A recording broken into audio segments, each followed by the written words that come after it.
Pleasant behavior. It is very important for the teacher to be pleasant in the class.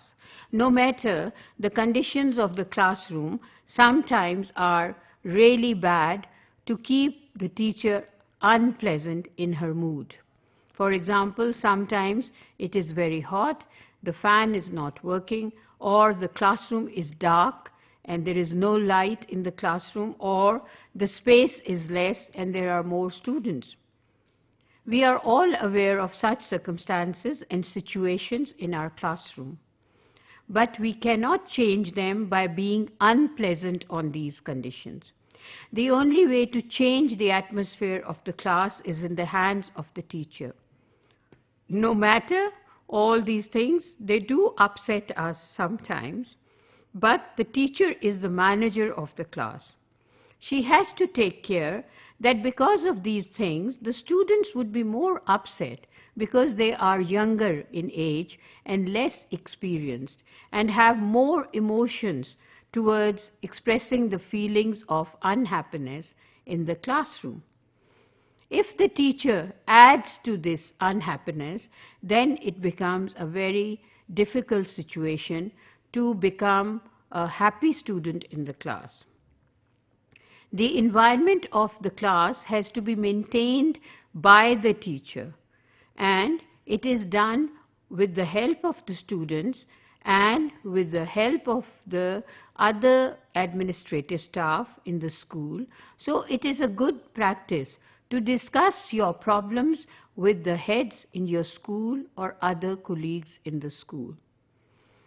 I do sometimes realize that some people in the administration do not care for such issues that the teacher is facing.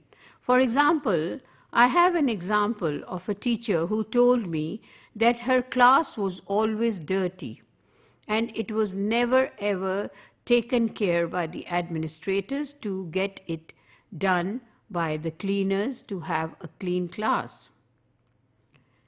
I suggested that it is a good practice if she finds her class untidy to inform the administrators every day while she is going back from school to home, saying that the class was dirty and the students were upset, and she would appreciate if the class was done neatly for the next day.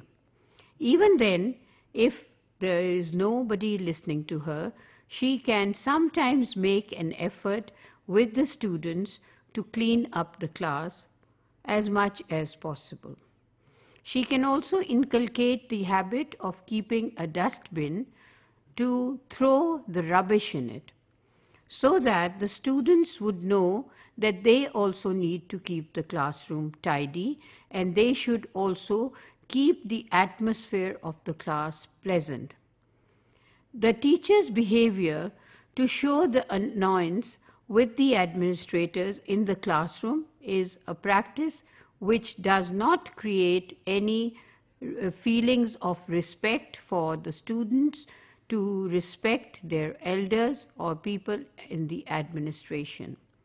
They get more frustrated. They can see that the teacher is not showing a pleasant behavior towards the inefficiency of the administrators, and therefore in such cases they would be also doing the same thing.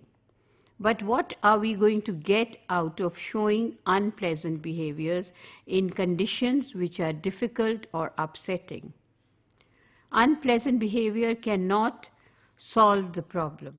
Rather, a pleasant behavior on the part of the teacher may inculcate a habit of doing some collaborative activity to solve the problem by the students. If the teacher makes a problem big, then it becomes bigger.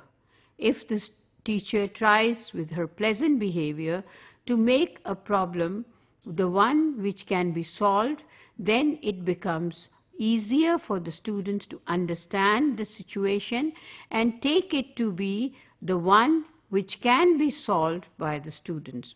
So it depends on the manager, that is the teacher of the classroom, to keep a pleasant behavior.